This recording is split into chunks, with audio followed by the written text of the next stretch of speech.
आज के इस समारोह में उपस्थित परम आदरणीय डॉक्टर चंद्रभानु सप्तपदी, सिंधी साहित्य अकादमी के उपाध्यक्ष जैसाभाई मोटवानी जी, श्री विनोद पेशवानी जी, साधना सहकारी बैंक के अध्यक्ष और मेरे सहयोगी घनश्याम कुकरेजा जी, उपस्थित सभी मान्यवर भाई और बहन,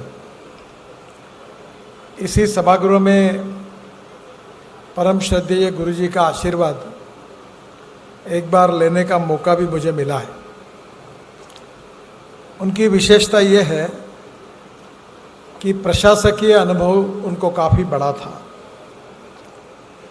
पर प्रशासकीय अनुभव और कार्य करने के बाद विशेष रूप से हमारी भारतीय संस्कृति, इतिहास और विरासत के आधार पर जो हमारा आध्यात्मिक और दार्शनिक चिंतन है, उसके आधार पर उन्होंने अपने चिंतन के आधार पर काफ़ी बड़ा नए विचारों की प्रेरणा हम सबको दी है। विशेष रूप से जो मूल रचनाकार जो उनकी थी, अव्यक्त से व्यक्त, सृष्टि तत्व, ये जो विशेष रूप से दार्शनिक, धार्मिक और आध्यात्मिक, इन बातों से संबंधित उनका चिंतन इसमें आया है। पर सबसे महत्वपूर्ण बात यह है कि इस चिंतन को वैज्ञानिक आधार पर उसका मूल्यांकन होना, ये समय की आवश्यकता है। क्योंकि नई जनरेशन जो होती है वो स्वाभाविक रूप से जब आध्यात्मिक और दार्शनिक चिंतन की बात आती है तो अक्सर ये बात समझने की कोशिश करते हैं कि इसका वैज्ञानिक तथ्यों के साथ कैसे संबंध है, और इसकी अनुभूति भी होती है। हमारी भारतीय संस्कृति की ये विशेषता है कि स्वामी विवेकानंद जी जब अमेरिका में शिकागो की धर्म परिषद में उनका भाषण हुआ था, तब उन्होंने बहुत अच्छी बात कही थी। उन्होंने ये कहा था कि मैं अपना धर्म श्रेष्ठ है, या जिस भगवान पर मेरा विश्वास है वो भगवान श्रेष्ठ है, ये कहने के लिए आपके पास नहीं आया हूँ। मैं आपको ये कहने के लिए आया हूँ कि जिस धर्म पर आपका विश्वास है, जिस भगवान पर आपको विश्वास है, उसी से ही अंततोगत्वा हम सब एक ही जगह पहुँचने वाले हैं। मैं अक्सर याद करता हूँ कि संस्कृत का एक जो सुभाषित है वो हमारे लिए बहुत अच्छा है। उस संस्कृत सुभाषित में कहा गया था, आकाशात पतितम तोयम यथा गच्छति सागरम सर्वदेव नमस्कारः केशवम प्रति गच्छति। उसमें एक मराठी कवि ने उसका सुंदर अनुवाद किया है, और अनुवाद ये था कि पडे खाल तीजे नभातू न पाणी, जसे सागरा तेच मिळून जाई, नमस्कार कोण्याही देवास केला, परी शेवटी तो पोहोचतो केशवाला। ये जो आध्यात्मिक और दार्शनिक सिद्धांत है, जिसका संबंध हमारी भारतीय संस्कृति और इतिहास और विरासत के साथ है, उसकी आज पूरी दुनिया में एक प्रकार से इतनी बड़ी डिमांड है कि हम समझ नहीं पाते। हमारे देश में हम इनको नहीं समझ पाते। मुझे ब्रिटिश पार्लियामेंट में भाषण करने का मौका मिला था, और ये मेरे जीवन का एक बहुत अच्छा अनुभव था कि उसके बाद में जब मैं प्रधानमंत्री जी के यहाँ चाय पीने के लिए गया ब्रिटिश, और फिर फॉरेन मिनिस्टर के साथ बैठा था, तो उन्होंने मुझे एक प्रश्न पूछा, और प्रश्न यही पूछा था कि आपके देश की सबसे बड़ी समस्या कौन सी है। तो मैंने सहज रूप से कहा कि गरीबी, भुखमरी और बेरोजगारी हमारी सबसे बड़ी समस्या है। मेरी जवाब के बाद मैंने उनको उल्टा सवाल पूछा कि आपकी सबसे बड़ी समस्या कौन सी है। तो उन्होंने कहा, हमारी सबसे बड़ी समस्या ये है कि हमारी यंग बेटे और बेटियां, हमारी प्रॉब्लम यह है कि वो शादी नहीं करती, लिविंग रिलेशनशिप में रहती है, और जिसके कारण हमारी परिवार व्यवस्था पूरी तरह उद्ध्वस्त होने के कगार पर खड़ी है। बाद में उन्होंने मुझे ये प्रश्न पूछा कि क्या हिंदुस्तान में गरीबी होने के बाद ये समस्या नहीं है। तो मैंने उसका जवाब दिया कि ये नहीं के बराबर है। तो उन्होंने मुझे पूछा कि यह कैसे संभव है। तब मैंने उनको ये कहा कि हम गरीब जरूर हैं, पर हमारी भारतीय संस्कृति और इतिहास और विरासत और जो आध्यात्मिक और दार्शनिक सिद्धांतों के आधार पर जो बचपन से हमारे मन के ऊपर, व्यक्तित्व के ऊपर जो संस्कार होते हैं वो मूल्याधिष्ठित है, वैल्यू बेस है। और वो जो हमारी परिवार पद्धति है, जीवन पद्धति है, उससे ये जो संस्कार हमें मिलते हैं उससे हम गरीब जरूर हैं, पर सांस्कृतिक दृष्टिया, सांस्कृतिक की दृष्टि से, मूल्याधिष्ठित दृष्टि से हम काफ़ी रिच है, संपन्न है। और ये जो संपन्नता आई है ये हमारी स्पिरिचुअल थिंकिंग, दार्शनिक सिद्धांत और हमारा आध्यात्मिक जीवन दर्शन से आई है। भगवत गीता से, रामायण से और विशेष रूप से हमारे अनेक राज्यों में साधु संतों ने अपने अपने रूप में इन विचारों को सामान्य लोगों तक पहुंचाया है।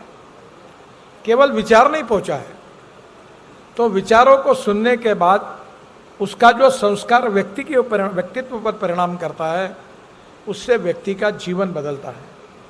और बदले हुए समृद्ध जीवन से ही हमारी सामाजिक व्यवस्था बहुत प्रगल्भ और संपन्न हुई है।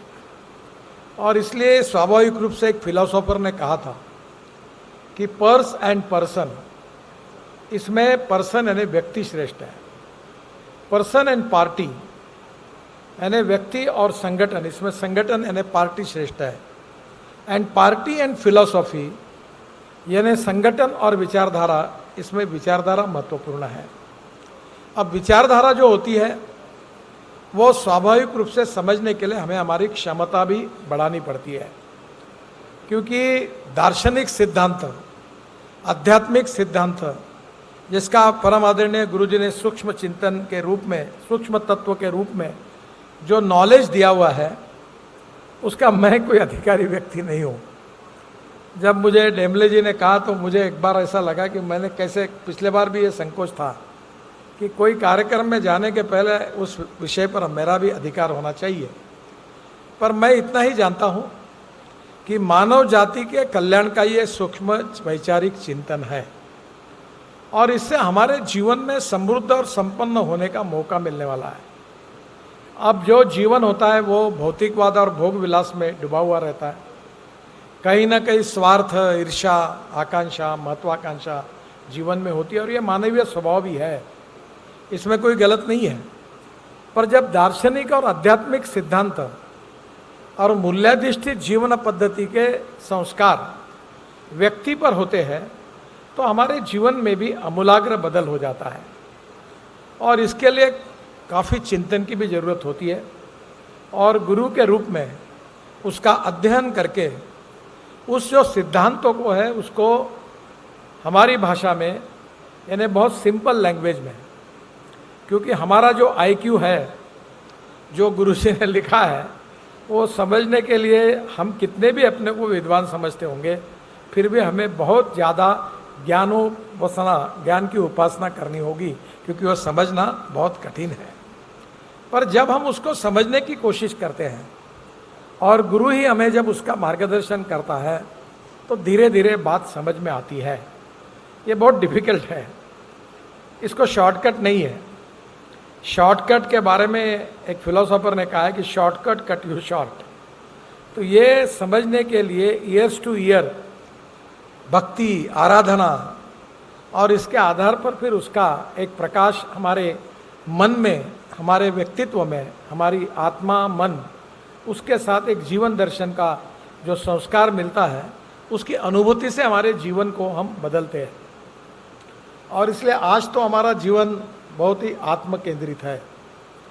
हमें लगता है कि हम बहुत होशियार हैं, हम बहुत धनवान हैं, और हमें ये भी लगता है कि हम इन सब बातों से हमारे जीवन में सब प्रकार के सुखों को हासिल कर सकेंगे। एक बहुत विनोदी उदाहरण था कि एक व्यक्ति एक झूले पर झूल रहा था, तो उसके मित्र ने कहा, अरे ऐसे क्यों बैठे हो, जाओ कुछ काम करो। तो बोले क्या काम करो? कोई बिजनेस करो, कोई धंधा करो। तो बोले उससे क्या होगा? बोले बहुत पैसा मिलेगा। पैसा मिलने के बाद क्या होगा? बोले अच्छा घर होगा, अच्छी गाड़ी होगी, सब कुछ होगा। फिर उसके बाद क्या होगा? बोले बहुत आनंद होगा। बोले उसके बाद क्या होगा? फिर झूलते रहो आनंद से, बोले वही तो कर रहा हूं। इसका अर्थ एक है कि बंगले से और मर्सिडीज गाड़ी से सुखों को हासिल हम नहीं कर सकते। अगर हमें कोई शारीरिक बाधा निर्माण होती है तो हमारा पैसा काम में नहीं आता, हमारी सत्ता, संपत्ति, ऐश्वर्य, नॉलेज काम नहीं आता। पर नॉलेज की भी आवश्यकता होती है, और इसलिए अक्सर मैं दो बातों को आग्रह से याद रखता हूँ कि innovation, entrepreneurship, science, technology, research, skill and successful practices, even spiritual science, आध्यात्मिक, धार्मिक और दार्शनिक जीवन दर्शन, मूल्याधिष्ठित जीवन पद्धति, वैल्यू बेस्ड एजुकेशन और परिवार पद्धति से जो हम संस्कार लेते हैं, ultimately it comes under the one head, that is knowledge. And knowledge is the power. केवल science and technology and research में जो सक्सेसफुल टेक्नोलॉजी होती है वही केवल नॉलेज नहीं होता। Knowledge is a power and conversion of power into wealth, ऐसा मैं कहता हूं। पर wealth is not the ultimate. हम उत्तम, अधिक उत्तम, सर्वोत्तम अप टू इन्फिनिटी है। We cannot catch your own image. हमारे बीच में कोई पूर्णांक नहीं है, हम अपूर्णांक है, और इसलिए पूर्णांक की ओर चल रहे हैं। तो ये जो नॉलेज है, जो स्पिरिचुअल साइंस है, आध्यात्मिक साइंस है, दार्शनिक सिद्धांत है, जो मूल्याधिष्ठित हमारे इतिहास, संस्कृति और विरासत से मिला हुआ ज्ञान है, वो हमारे प्रापंचिक और व्यावहारिक सार्वजनिक जीवन को समृद्ध करता है। मैं अपनी बहन के पास बड़े जाता था। मेरे जिया जी न्यूक्लियर साइंटिस्ट थे बाबा एटॉमिक रिसर्च सेंटर में। तो मेरी बहन उस समय कहती थी कि सब लड़कों को कि वो अमेरिका में जाए और पढ़े और बड़ी नौकरी करे, और वो होशियार थे सब। धीरे धीरे सब लोग अमेरिका में गए, वहाँ बड़ी बड़ी नौकरियाँ उनको मिल गई। फिर जब बहन के पास जाता था तो वो बोलती थी मैं अकेलापन महसूस कर रही हूँ, अब मेरे पास साथ कोई नहीं है। तो मैंने उनको कहा कि मैं तुमको बोल रहा था कि ये सबके पीछे मत लगो कि अमेरिका में जाओ, अमेरिका में जाओ। तुम तब इतना जैसे कि हर अमेरिका में जाना ही चाहिए, वहीं नौकरी करनी चाहिए, आईटी इंजीनियर बनो, ये बनो, सब अमेरिका में गए, अब तुम अकेली पड़ी हो। तो अभी घर की व्याख्या, मुझे एक मराठी कवि की कविता मैंने सुनी। अब शायद आप गुरुजी मराठी नहीं समझ पाते होंगे, पर मैं बाद में आप ट्रांसलेट करके जरूर बताना। उन्होंने एक सुंदर कविता की है, उसमें श्रीधर फडके ने गीत भी गाया। घर असावे घरा सारखे नकोच नुसत्या भिंती, घर असावे घरा सारखे नकोच नुसत्या भिंती, तिथे असावा प्रेम जिवाळा नकोच नुसती नाती, त्या शब्दांना अर्थ असावा नकोच नुसती वाणी, अश्रुतूनही प्रीत झिरपावे नकोच नुसते पाणी। बहुत सुंदर कविता यूट्यूब पर मिलेगी आपको। मिसेस लेमे करके पुणे की लेखिका है, और पूरी कविता है। और वो घर कैसा होना चाहिए कि केवल दीवारें होना, marble, granite, air conditioning, furniture, वो घर नहीं होता।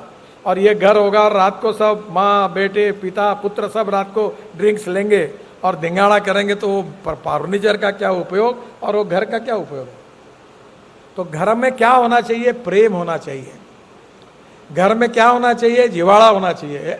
Relation between the two family person अच्छी होनी चाहिए, प्रेम, जिवाड़ा, सौहार्द, तो ये घर को मतलब है। और जब कोई संवेदनशीलता होनी चाहिए कि किसी को दुख हुआ तो उसके आंखों से पानी आना चाहिए। त्या शब्दांना अर्थ असावा नको तो नुसती वाणी। अगर बोलते समय बहुत बड़ा बड़ा बोल रहे हैं पर वो शब्दों को ही अर्थ नहीं होगा तो उपयोग नहीं होगा। और अश्रुतुन ही प्रीत झिर पावी। जब हमारे परिवार में किसी को दुख और दर्द होता है तो हमारे कार्यकर्ताओं को दुख और दर्द होता है, उसकी जब तबीयत बिगड़ जाती है तो हमें लगता है कि अपने परिवार का व्यक्ति अड़चन में है, उसको जल्दी आराम मिलना चाहिए। ये संवेदनशीलता होनी चाहिए। Social consciousness, social responsibility and social sensitiveness is a part of the humanity. और ये there is no college, no institution where you can educate this. This is only coming from sanskar, and sanskar is coming from दार्शनिक सिद्धांत, आध्यात्मिक सिद्धांत, spiritual science, और ये हमारी इतिहास विरासत संस्कृति की देन है कि उसके कारण हम समाधानी हैं, हम अच्छे हैं, हम एक दूसरे की मदद करते हैं, हम संवेदनशील हैं, और यही बातों का संस्कार हमारे मूल तत्वों में है, जिसका मैं बहुत ज़्यादा अभ्यासक नहीं हूँ। पर विशेष रूप से जो मूल तत्व अव्यक्त से व्यक्त इस हेडिंग में आया है, अभी मैं इतना ही समझता हूँ कि गुरुजी के मार्गदर्शन से और उन्होंने अपने अनुभव के आधार पर ये जो मूल तत्व का जो सिद्धांत है, जो हमारे जीवन को सही अर्थ में सुखमय कर सकता है। और हम कभी भी यही कहते हैं कि विश्व का कल्याण हो। हम ये अभी कुछ लोग कहते हैं, पहले बोलते हैं विश्व का कल्याण हो पर शुरुआत मेरे से हो। हम ये नहीं कहते, हम कहते हैं विश्व का कल्याण हो, सबका कल्याण हो, और सबका कल्याण होने के बाद फिर आखिरी में मेरा हो। तो मुझे लगता है ये भारतीय फिलॉसफी की देन है। और डॉक्टर चंद्रभानु सतपथी जी ने मूल तत्व की मूल रचना से इस किताब में इसका वर्णन किया, और आज मोटवानी जी ने इसका हिंदी भाषा में अनुवाद भी किया है। तो मैं विशेष रूप से उनको बहुत बहुत धन्यवाद दूंगा।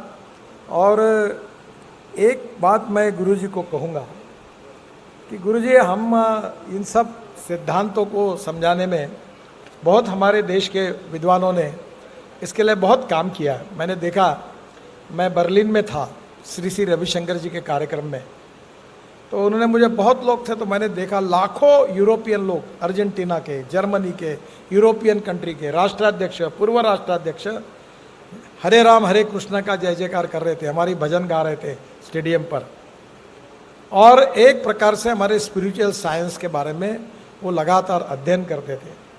मूल तत्व का सिद्धांत हो, आध्यात्मिक दार्शनिक जो ज्ञान था उसका अध्ययन करते थे। कभी कभी मन में ऐसा जरूर लगता है कि हमारा जो विचारधन है, हमारा जो स्कूल ऑफ थॉट है, उसका रिकग्निशन और रिस्पेक्ट हिंदुस्तान के बाहर जितना ज़्यादा होता है उतना हमारे देश में नहीं होता। इस बात का दुख और दर्द होता है, और इसका कारण जो है कि गैप बहुत बड़ी है। आप जो अच्छी बात कहते हो, समझने के लिए हमारी जो औकात IQ वो और थोड़ा विकसित करने की आवश्यकता है। उसकी कमी हमारे बीच में, जो हम समझने में कम पड़ते हैं। आप लोग ये कोशिश कर रहे हो समझने की, ये बहुत अच्छी बात है।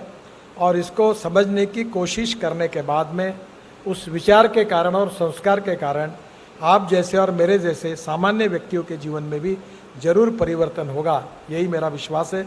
फिर से एक बार आदरणीय गुरुजी, मूल रचनाकार डॉक्टर चंद्रभानु सतपथी जी को वंदन करता हूं और अपनी बात को समाप्त करता हूं। धन्यवाद।